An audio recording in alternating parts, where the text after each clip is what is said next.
मित्रांनो नमस्कार. सह्याद्रीतील भटकंती करणारे आम्ही मित्र मागील काही दिवसात एका अनोख्या आणि आगळ्यावेगळ्या ट्रेकच्या शोधात होतो. फेब्रुवारी 2025 नंतर अनेक दिवस कोणताही ट्रेक झाला नव्हता. अनेक दिवसापासून यावेळी भटकंतीत काहीतरी वेगळं पाहायची इच्छा होती. खूप दिवसाच्या प्रतीक्षेनंतर अखेर तो दिवस उजाडला. मग काय, आमचा मित्र पक्षीमित्र सुभाष कुचिकने केलेल्या प्लॅननुसार आम्ही तयारी पूर्ण केली. त्यांनी ठरवलं एक ठिकाणी फायनल झालं. अर्थात आमचं ठरलं आणि मग थेट उत्तर भारतातील जगप्रसिद्ध अशा भारतातील सर्वात मोठ्या फुलांच्या प्रदेशात जायचं नक्की झालं. बरोबर, उत्तराखंडमधील व्हॅली ऑफ फ्लॉवरला जायचं होतं. आमचा ट्रिपचा प्लॅन करणारा प्लॅनर सुभाष कुचिक, प्राचार्य राधाकृष्ण गायकवाड, पशुवैद्यकीय अधिकारी विकास तट्टू, पुणे कोर्टातील वकील राजेश सातपुते आणि मी असे आम्ही एकूण 5 जण फायनल झाल्यावर 21 ऑगस्ट 2025 ला मोहीमेवर जायचं ठरलं. राजेश सातपुते यांच्या कारमधून आम्ही नाशिकला गेलो. नाशिकचे ट्रेकर अभिजित अकोलकर यांच्या थालीपीठ हाऊसला सर्वांनी गरमागरम फेसाळणारा चहा आणि ब्रेकफास्ट करून आमचा नाशिकवरून मुंबई ते हरिद्वार असा रेल्वेचा प्रवास सुरू झाला. आमची तिकिटे आधीच आमचा खोपोलीचा ट्रेकर मित्र किशोर साळवे यांनी बुक केली होती. आम्ही निघालो होतो भारतातील सर्वात मोठी फुलांची रॅली पाहायला आणि योगायोगाने रेल्वे प्रवासात एक ठरवणारी व्यक्तिमत्व आमच्या सोबतीला मिळाली. अकोल्याचे महेश राठेंनी त्यांच्या सुमधुर आवाजात आमच्या फुलोकी घाटीकडे जाणारा प्रवास चांगलाच हलका फुलका केला. 21 ऑगस्टला सकाळी 11 वाजता नाशिकवरून निघालेली आमची ट्रेन हरिद्वारला 22 ऑगस्टला दुपारी केव्हा पोहोचली हे त्यामुळे समजलंच नाही.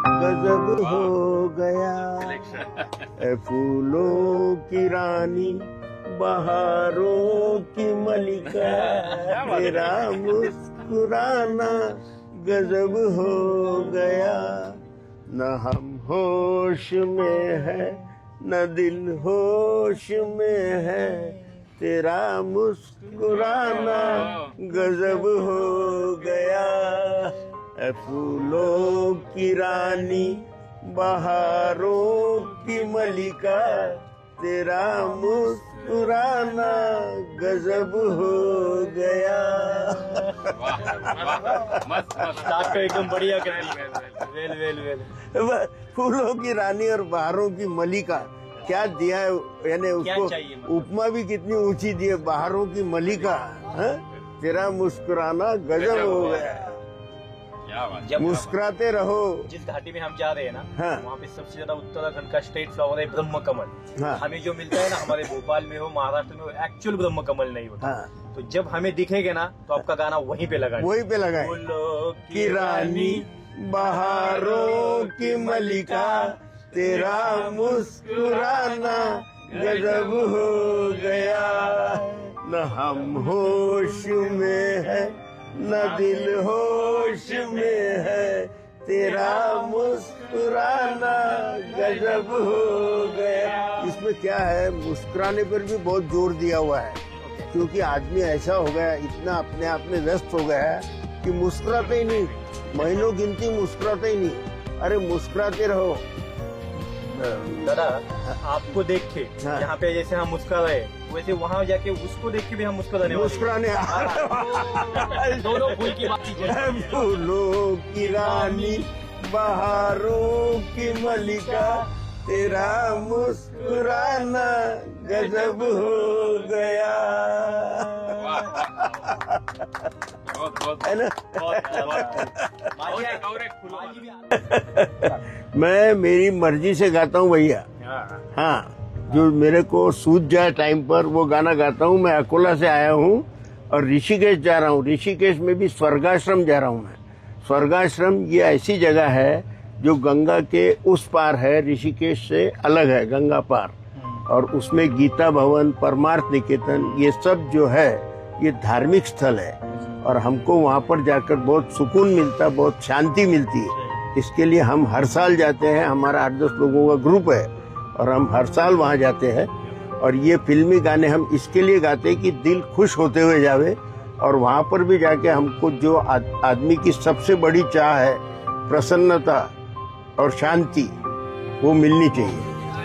प्रसन्नता और शांति किस आदमी को मिल गई, ये समझो कि उसने 100% उसकी लाइफ सफल कर दी। साहब है ना? इस बात में एक दूसरा गाना गा लो ना। दूसरा कौन सा गाना? कोई भी फूलों वाला। हाँ, नहीं फूलों वाला नहीं गाऊंगा, अब दूसरा गाऊंगा, प्यार वाला गाऊंगा। क्या होता है ना, कोई हुस्न की मलिका हो या फूल हो, वो तो होता ही प्यार वाली बात है ना। तो वो उसमें क्या है कि ये गाने लिखने वाले क्या करते हैं कि तारीफ सारी हीरोइन की करते, हीरो की करते नहीं। तो अब इसके लिए माना के जाने जहां लाखों में तुम एक हो, हमारी निगाहों की भी कुछ तो मगर दाद दो, कुछ तो मगर दाद दो। बहारों को भी नाज जिस फूल पर था, वही फूल हमने चुना गुलसिता से। इशारों इशारों में दिल लेने वाले, बताइए हुनर तूने सीखा कहाँ से। निगाहों निगाहों में जादू चलाना, मेरी जान सीखा है तुमने जहाँ से। गाना भी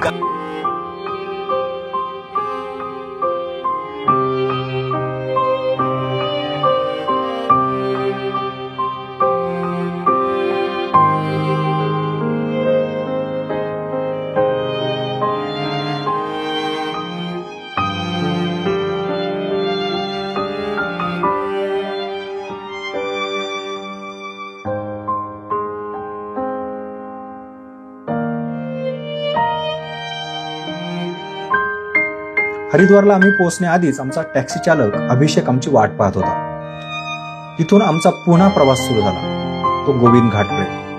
तब्बल 280 किलोमीटरचा हा प्रवास होता।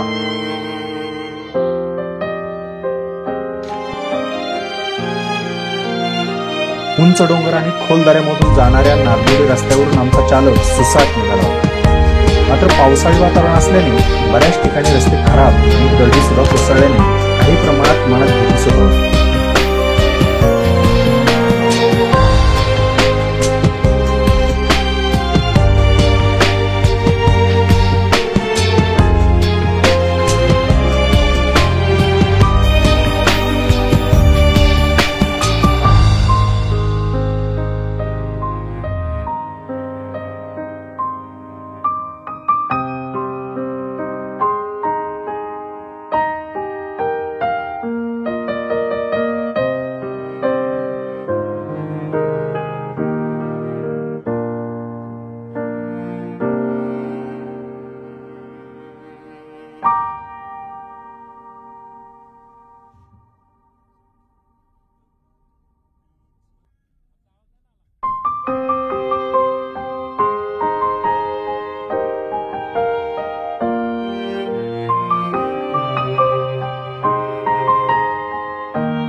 मात्र पावसाळी वातावरण असल्याने बऱ्याच ठिकाणी रस्ते खराब आणि दरडी सुद्धा कोसळल्याने काही प्रमाणात मनात भीतीचं होतं.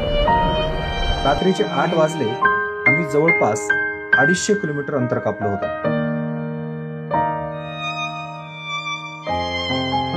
मात्र चमोली जिल्ह्यातील पिपलकोटी गावच्या पुढे रात्री दरड कोसळल्याने महामार्ग बंद केला होता. आम्ही पिपलकोटी गावातच मग रात्रीचा मुक्काम करणं पसंत केलं. दुसऱ्या दिवशी सकाळी लवकर उठून पुढचा प्रवास सुरू झाला.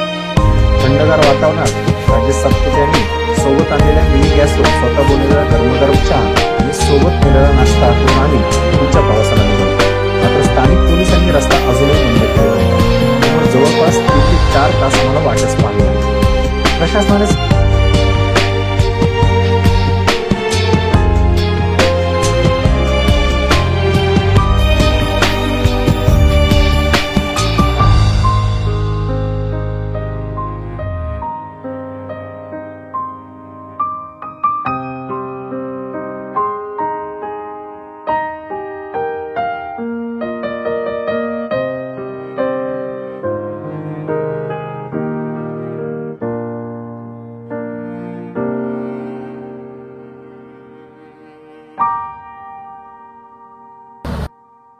प्रशासनाने सकाळी 10च्या आसपास JCB आणि पोकलर यांच्या मदतीने रस्त्यावरील दरड हटवल्यानंतर आमचा पुढचा प्रवास सुरू झाला. खरं तर उत्तराखंडमध्ये अशा पद्धतीने दरडी कोसळण्याच्या घटना पावसाळ्यात वारंवार घडत असतातच.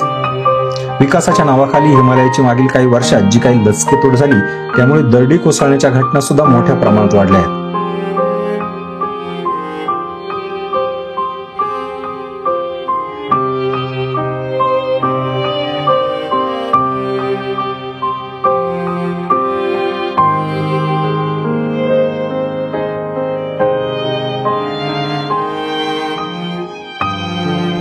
आपण खरं तर उत्तराखंडाच्या दौऱ्यावरती आहोत आणि उत्तराखंडामधला हा बद्रीनाथ हायवे रात्री आम्ही याच्या मागच्या साईडला जे गाव होतं त्या ठिकाणी मुक्काम केला होता आणि पोलिसांनी हा महामार्ग आता सध्या अडवलाय कारण रात्री या परिसरात पाऊस झालाय. आपण जर पाहिलं तर इथं हा रस्ता त्या बाजूला खूपच ढासळलेला आहे आणि पुढं मागच्या बाजूला जर पाहिलं तर कॅमेरामॅनला विनंती करेल मागच्या साईडला साधारण 3-4 JCBद्वारे जी पुढं कामं सुरू आहेत. रस्त्यामधली जो काही मलबा आलेला आहे तो हटवण्याचं काम सुरू आहे. खरं तर आम्ही सगळे मंडळी या ठिकाणी आता थांबून आहोत. वाट पाहतो 7:30ला सोडणार असं पोलीस त्यांनी सांगितलं. 7:30 वाजून गेले तरी सुद्धा पोलिसांनी हा मार्ग सुरू केलेला नाही. त्यामुळे खरं तर पुण्यावरून निघाल्यानंतर 2 दिवसाचा प्रवास आमचा खूप काही चांगला झाला.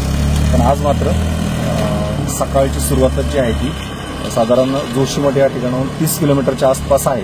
तिथे पोहोचायला आम्हाला 30 किलोमीटर म्हणजे आपल्या परिसरात प्लेन रस्त्याने जरी म्हटलं तरी साधारण 2-2.5 तासाचा कालावधी लागू शकतो आणि त्यानंतर मग आपण तिथून पुढची जी काही ठिकाणं आहेत त्या ठिकाणी जाणार आहोत. खरं तर 2 दिवसात कुठलाही व्यत्यय आला नव्हता पण आज मात्र व्यत्यय आलेला आहे. त्यामुळं पाहावं लागणार आहे आता दिवसभरामध्ये आमचा कसा हा मार्गक्रम हे राहणार आहे.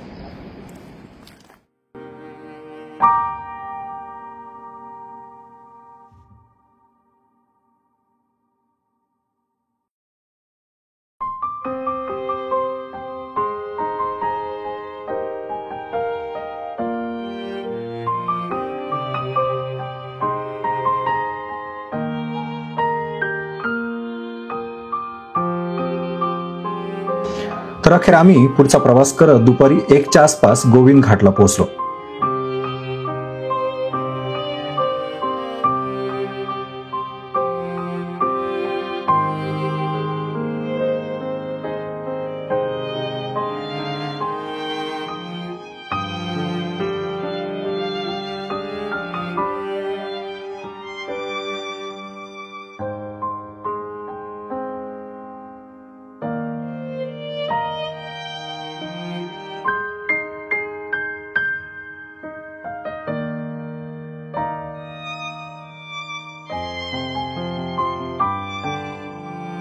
खरं तर फुलोकी घाटीचा प्रवास सुरू होतो बद्रीनाथ पासून 25 किलोमीटर अलीकडे असलेल्या गोविंद घाटापासून.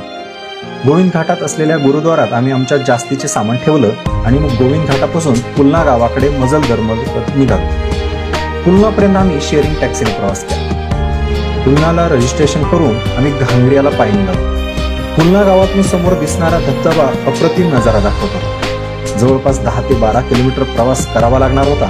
नागमोडी वळणे, जागेवर असलेले चढणीचे रस्ते वर खाली करत प्रवास करावा लागला।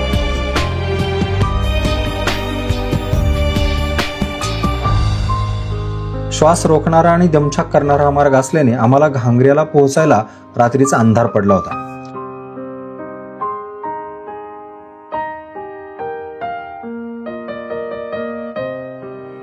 घनदाट जंगलातून जाताना खरं तर हा रोमांचकारी अनुभव होता। खरं तर 12 किलोमीटरचे अंतर आहे, मात्र आम्हाला ते पार करायला जवळपास 5 ते 6 तास लागले। ज्या अभयारण्यातून प्रवास सुरू होता त्या देवीच्या नावाने असलेले नंदादेवीचे मंदिरही आम्हाला रस्त्यात लागलं।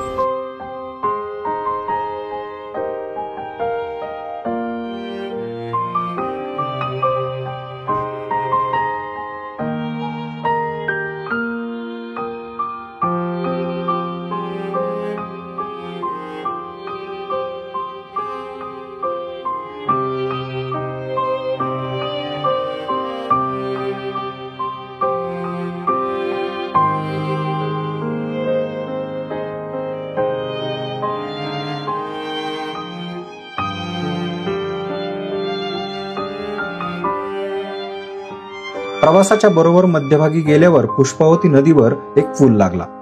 या ठिकाणी तो नव्यानेच बांधण्यात आलाय।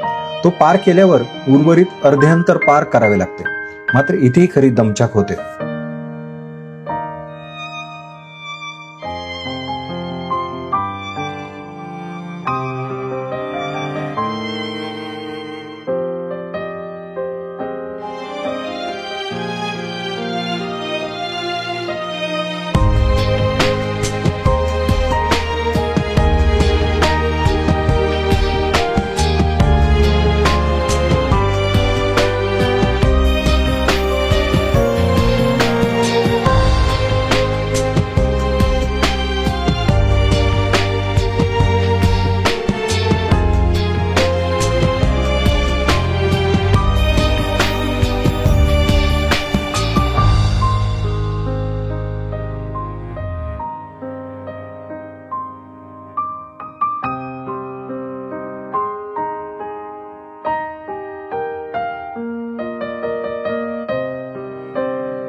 घांगऱ्याला पोहोचण्याआधी आम्हाला इंडियन आर्मीचे तंबू सुद्धा लागले आणि अगदी अंधारातच आम्ही घांगऱ्या बेस कॅम्पमध्ये पोहोचलो।